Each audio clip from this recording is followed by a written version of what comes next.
Welcome to Raptor's Recon, and today's topic is Mark Hamill is still, and I mean still, disappointed with the new Star Wars.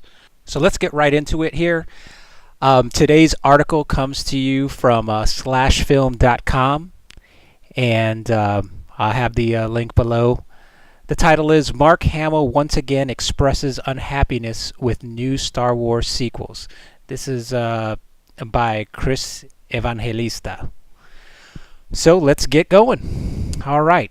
It says another day, another interview in which Mark Hamill seems unhappy about the new Star Wars sequels. Hamill isn't one to sit back and keep his opinion to himself, and that's refreshing in a way. Many actors would do the opposite. But the implication is always clear. He wishes these new movies had turned out differently. It's not that he thinks the movies are bad per se, he just had something much different in mind before they were made. Yes, I'm going to take a break here a second. So did a lot of the fans, and I don't think I think that's where Disney's missing the mark here. I mean, I'll go into it a little bit later on, but a lot of people had a different vision for where this should have gone, or how this could have gone, that would have been way better than what happened. Anyway, a lot more respectful to the lore and etc. and canon. I'll continue. He's certainly not alone there. Just look at the fandom on Twitter or YouTube, or better yet, don't look.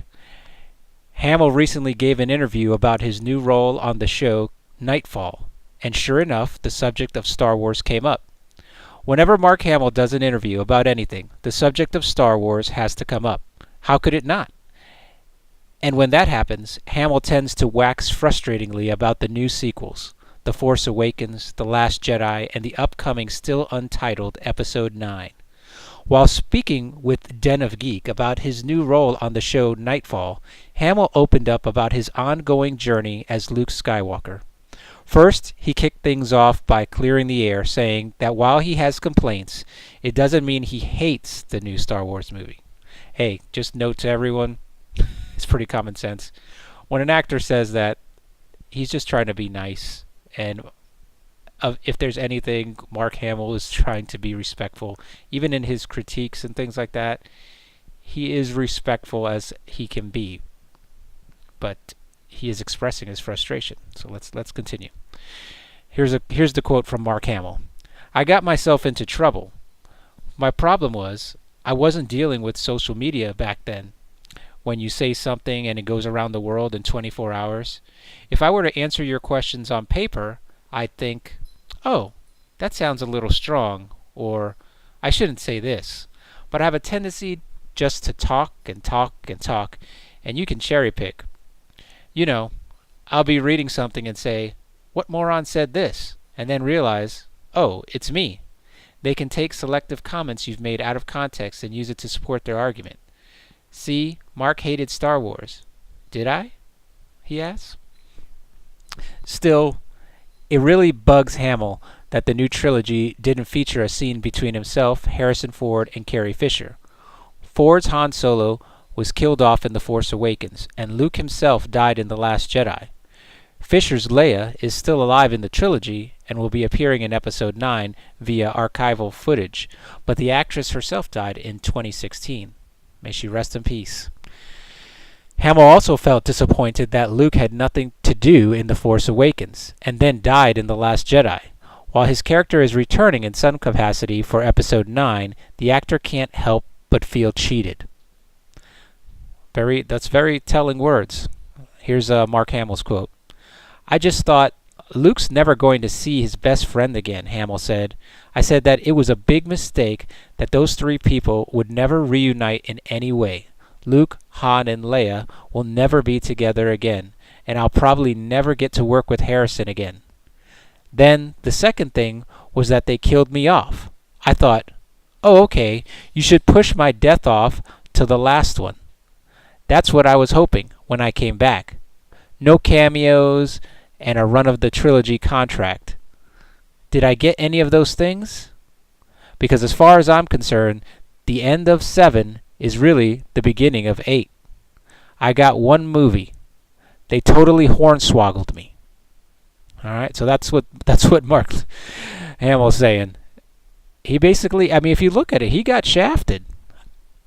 I mean, the whole first movie was this big, oh, we're going to go find Luke. We're going to go find Luke. We've got to find Luke to save the day, or at least to guide and help unite the resistance, etc., along with his sister, etc., with Rey and the new characters. And what did we get? Nothing. I mean, he didn't want anything to do with it, and then he died. And not in really that much of a heroic. You could say it was heroic, but it was not heroic fashion. I'm sorry.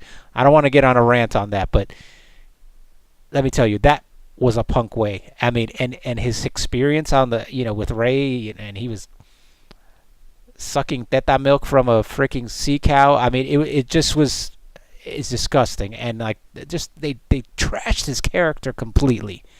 And like he said, and I quote, "They totally hornswoggled me." That's it right there. Anyway, I'll continue with the article. Hamill also singles out a specific scene from The Last Jedi that he insisted director Rian Johnson change. They had me walking by C-3PO, not even acknowledging him. I said, I can't do that. Rian Johnson said, okay, go over and do whatever. So I went over and I did whatever. There you have it. Hamill made sure there was hashtag justice for C-3PO. I can see where Hamill is coming from there, but I'd also like to add that I think he gave the best performance of his entire career in The Last Jedi. So you win some, you lose some. Star Wars Episode 9 opens on December 20th, 2019.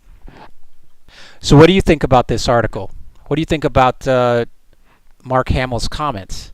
I think they were, basically if you have interacted with Mark Hamill at any capacity, I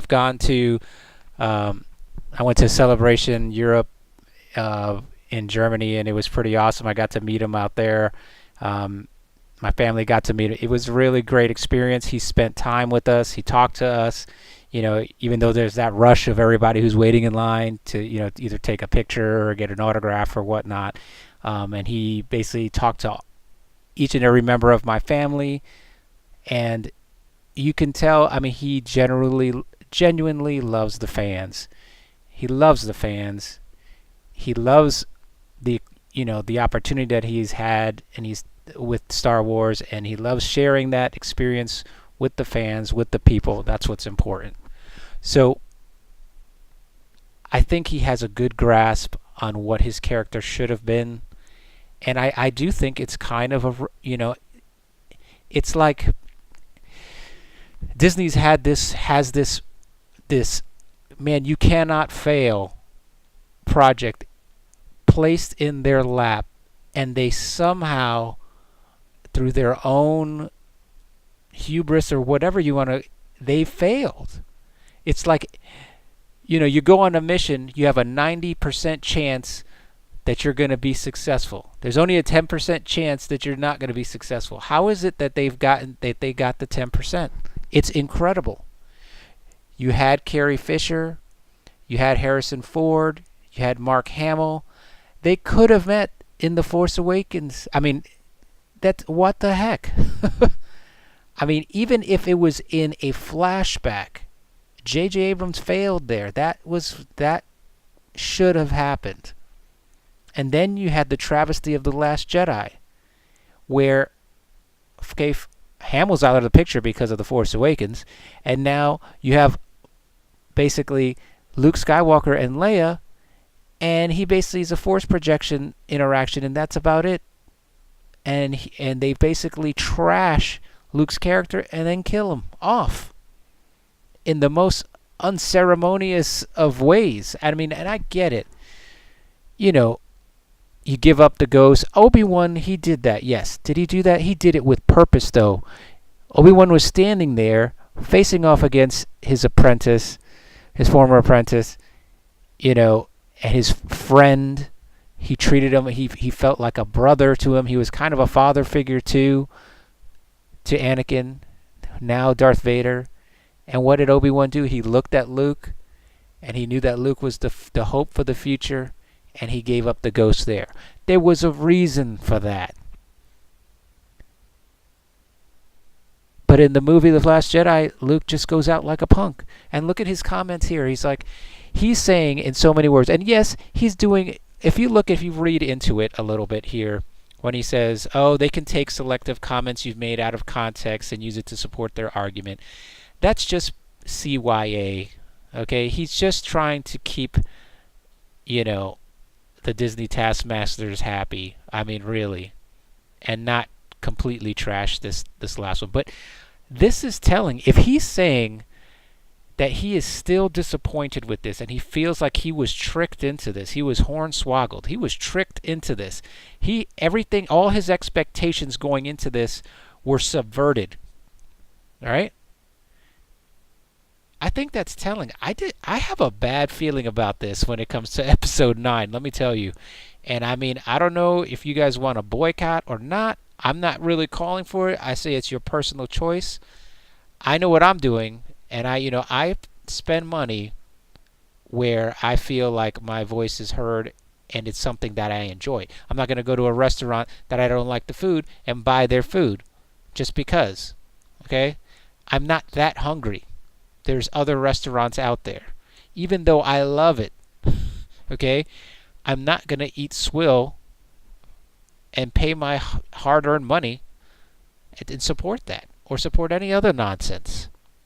And it's sad because there is no reason. This was a shoo-in. There is no reason for this to not be successful. There's no reason to divide the fandom. There's no reason for it. The fandom was inclusive with George Lucas under his leadership. There wasn't any problems. Now you've got a split.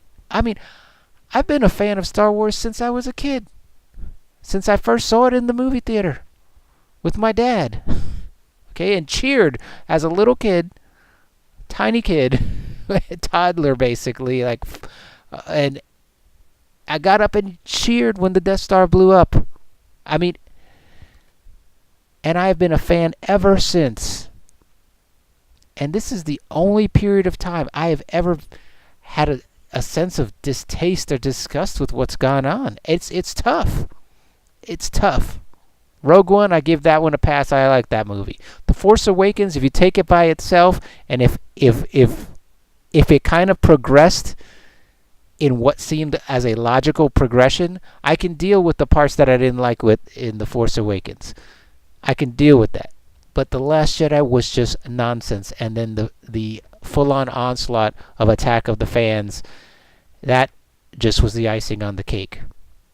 So, anyway, if you like what you heard here today, hit that like button, subscribe to the channel, and tell me what you think below. I mean, like I said, Harrison Ford, Carrie Fisher, and Mark Hamill's never going to be in a movie together again.